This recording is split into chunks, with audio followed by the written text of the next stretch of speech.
Thanks for joining me for today's reading. 2 Peter 2.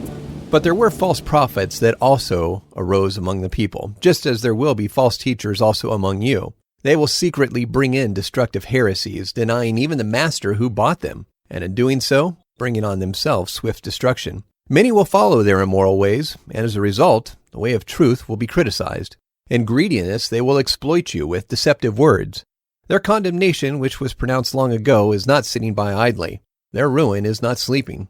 For since God didn't spare angels when they sinned, but cast them down to hell and committed them to pits of darkness to be reserved for judgment, and since he didn't spare the ancient world, but preserved Noah with 7 others, a preacher of righteousness, when he brought a flood on the world of the ungodly, and turning the cities of Sodom and Gomorrah into ashes, condemned them to destruction, making them an example to those who would live in an ungodly way, and delivered the righteous man Lot, who was very distressed by the lustful life of the wicked. For that righteous man living among them was tormented in his righteous soul every day, seeing and hearing lawless actions. The Lord knows how to deliver the godly out of temptation, and to keep the sinful under punishment for the day of judgment, especially those who walk after the flesh in lust and despise authority. They are proud, self-willed, not afraid to speak evil of heavenly beings, whereas angels, though they are greater in might and power, don't bring a judgment against them before the Lord. But these people will be destroyed in their destroying, as unreasoning creatures, born natural animals to be taken and destroyed, speaking evil in matters about which they are ignorant, suffering the penalty for unrighteousness. They are people who consider it pleasurable to sin in the daytime. They are spots and blemishes, sinning in their dishonesty while they feast with you, having eyes full of adultery, and who can't stop sinning. They lure unsettled people, having a heart trained in greed, children of cursing.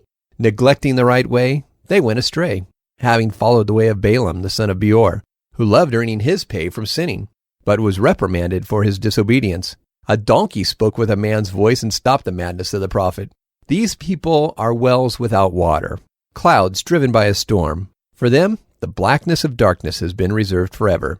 For, speaking great-sounding words of emptiness, they lure in the lusts of the flesh by extravagance, those who are escaping them who live in error, promising them liberty, while they themselves are slaves of corruption.